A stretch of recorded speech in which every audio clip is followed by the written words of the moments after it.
Hi guys, and welcome back to Reads Readers with your host, Clint. And as the title suggests, this is going to be our Fiction Falls picks for the second round.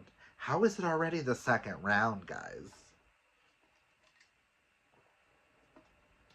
If you are new to the channel, and you don't know what Fiction Falls is, Fiction Falls Book Club is a book club that I co-host with one of my besties here on BookTube, Amanda from Amanda's Booktopia. I will have her linked down below. And this was her book club that we've just evolved upon, where we read anything from romantasy to fantasy to paranormal. Anything that is in the fantasy umbrella is what we read here. And we're just here to give y'all a magically good time. Now, if you hear any noises over here, that is my laptop. Not the best. And it overheats a little bit, so it makes some noises.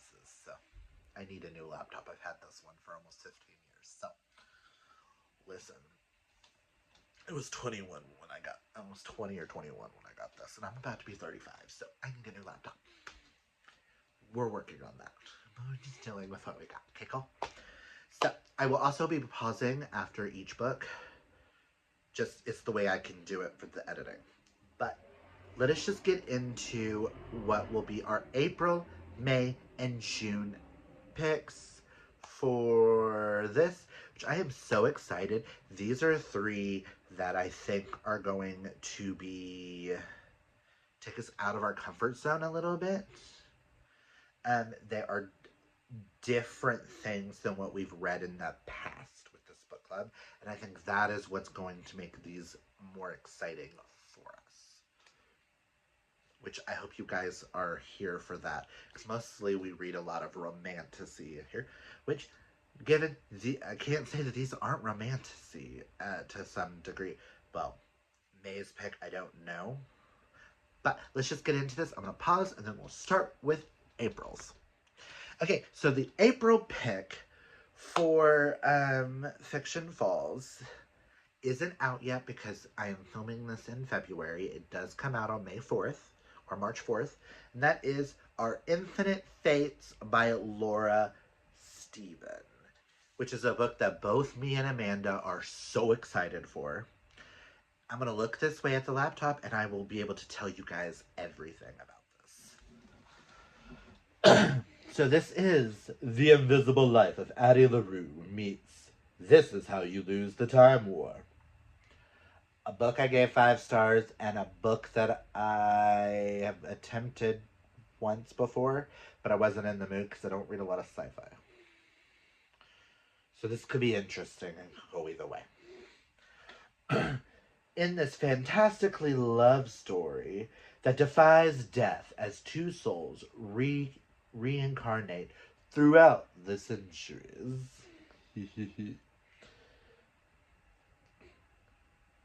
They loved each other in 1,000 lifetimes. They've killed each other in every one. Evelyn remembers all her past lives. She also remembers that in every single one of them, she's been murdered before her 18th birthday by Arden, a supernatural being whose soul and survival is tethered to hers. The problem is that she's quite fond of the life she is in now, and her little sister needs her for bone marrow transplants in order to stay alive. Evelyn wants to save her sister. She'll have to, 1, find the centuries-old devil who haunts her through each life before they find her first. 2, figure out why she's being hunted and finally break their curse. And 3, try not to fall in love. I am so excited for this. This is romantasy, yes, but I do believe this is also YA, which we haven't done. I am excited for this. It just sounds like this is going to be one of those warm and cozy fantasies. Ugh. If it's anything like Addie LaRue, I'm going to die. I'm going to cry. It's going to shatter me. Just saying. Be right back. Okay, so for May, we have decided to go a route that neither one of us typically does. And I think it's because we're both so intrigued by this book. We are so beyond. We need to know why this is everybody's like favorite fantasy novel of all time. It is a standalone. We're like, oh my god, what is this? Is this something that we'll love? Or this could be a disaster for us and we could both DNF it. Which kind of I think is going to make this so exciting. And that, guys, is going to be The Sword of Kaigen by M.L. Wang. I know y'all are looking at me, and then you think of Amanda. You don't think Sword of Kaigen for us. But this is Jess from Honest Fiction's favorite fantasy of all time. And she read it last year. And ever since she talked about it, me and Amanda were just so enthralled. And we've heard several other people discuss it. I have been hearing about this book for years. I was like, oh, it's high fantasy. Not for me. I don't do high fantasy. But I'm just so bloody intrigued that we have to do this. This is such a staple in the fantasy genre. It's a standalone. Yes, it's going to be a beast. Because, it's only 51 pages in the Kindle edition. Okay. I thought it was like well over 1,000 pages. So not as long as I was thinking, because we've read longer books than that in 2 days. So, but we are just so intrigued by this. Do I know anything about this book? No. So let us find out together what this book is about, because this will be the first time I've ever read this synopsis. So, a mother struggling to repress her violent past, a son struggling to grasp his violent future, a father blind to the danger that threatens them all. When the winds of war reach their peninsula, will the Matsuda family have the strength to defend their empire, or will they tear each other apart before the true enemy even reaches their shores? Okay. High on a mountainside at the edge of the Kaiganese Empire live the most powerful warriors in the world. Superhumans capable of raising the sea, wielding blades of ice. For hundreds of years, the fighters of the Kusanagi Peninsula have held the Emperor's enemies at bay, earning their frozen spit of land the name the Sword of Kaigen. Born into the Kusanagi's legendary Masuda family, I am so going to have to listen to this audiobook to know how to pronounce this crap. 14-year-old Mamoru has always known his purpose, to master his family's fighting techniques and defend his homeland. But when an outsider arrives and pulls back the curtains on Kaigen's alleged age of peace, Mamoru realizes that he might not have much time to become the fighter he was bred to be. Worse, the empire he was bred to defend may stand on a foundation of lies.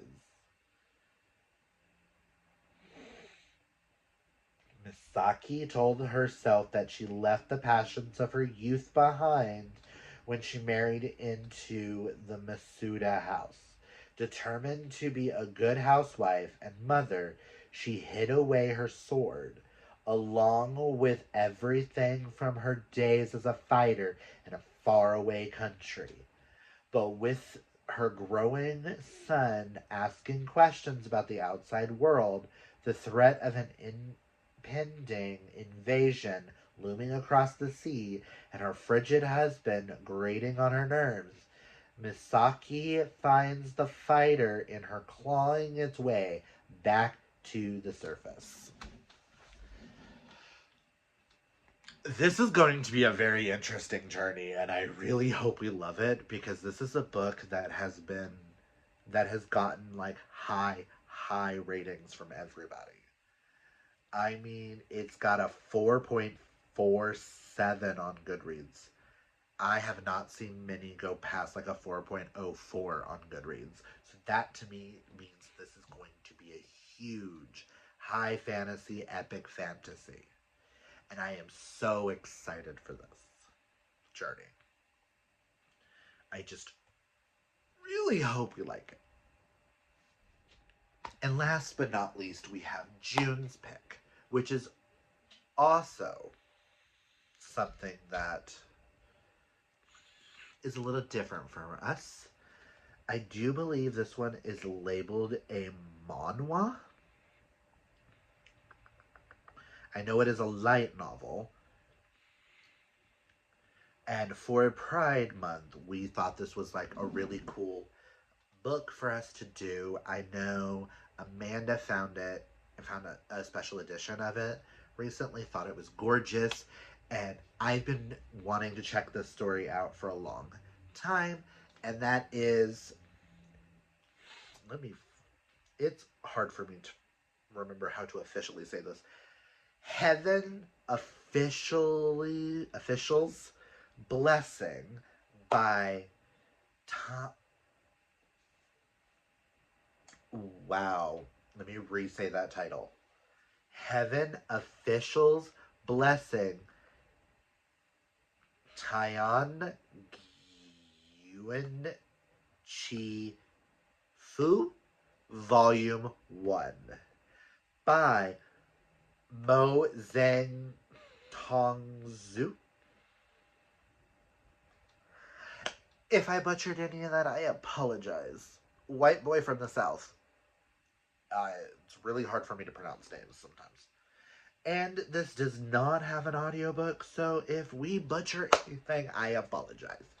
But this is a Chinese light novel, and it is Mel and historical fantasy. So we thought this was going to be like an interesting thing to check out for Pride Month. And I hope you guys join us on this journey because I feel like this is going to take us all out of our comfort zones. And it's going to be so much fun. So let us figure out what this is about. Again, I apologize if I mispronounce anything. Born the crown prince of the prosperous kingdom Zelian was renowned for his beauty, strength, and purity. His years of dedicated study and noble deeds allow him to ascend to godhood. And those who rise may also fall, and fall he does, cast from the heavens and banished to the world below. 800 years after his mortal life, Xian Lan has ascended to godhood for the third time, anchoring most of the gods in the process. To repay his debts, he is sent to the mortal realm to hunt down violent ghosts and troublemaking spirits who prey on the living. Along his travels, he meets the fascinating and brilliant San Lang, San Lang, I hope I pronounced that, a young man with whom he feels an instant connection. Yet San Lang is clearly more than he appears. What mysterious lie What mysteries lie behind the carefree smile? This Chinese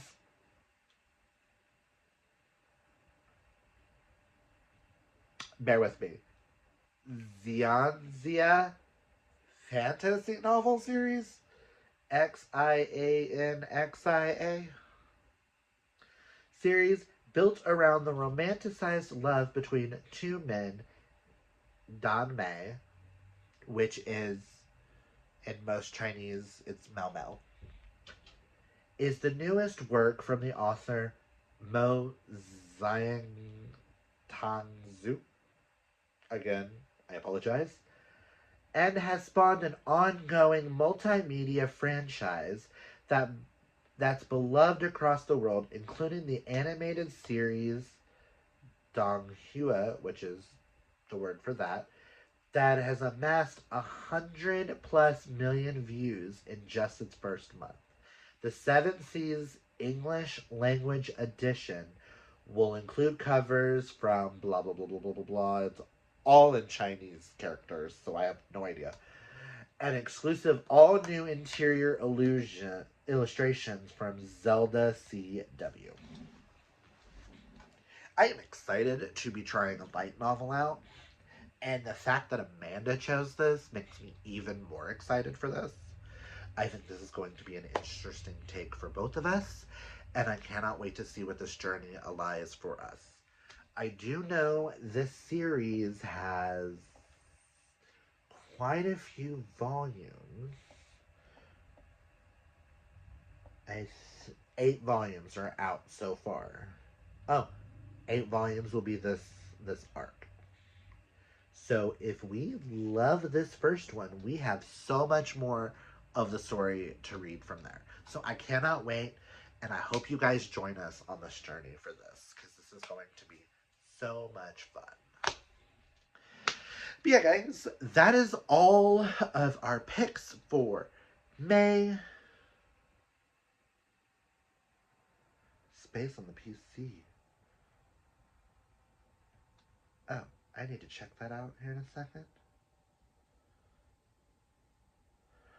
Oh my god, I'm almost out of data. Okay, sorry, computer started freaking out. But I hope you guys join us for this lovely journey. These are our picks for April, May, and June, where we will be doing YA romantasy, which we don't typically read a lot of anymore, but we're so intrigued by. An epic high fantasy, and then a manhwa. Who are we? I am so excited for these 3 specifically out of all the picks we have for this year. I think this set is going to be the most diverse of what we're reading. And that just entices me, excites me for us stepping outside of our comfort zones. And I hope you guys join us with that. But that is all I have for you guys. Comment down below, let me know, have you read any of these? What were your thoughts? Are you excited to join me and Amanda on any of these? I will have Amanda linked down below, along with our Instagram information, and the book club stuff is all linked down below. So until next time, guys, if you like this video, hit that thumbs up. If you're new, hit that subscribe. I always forget to hit all of that. I am 2 people away from 600. Granted, I've been like this for a year and a half, so it would be cool if I hit 600. But if I do, cool. If I don't, whatever. But that's all I've got for you guys.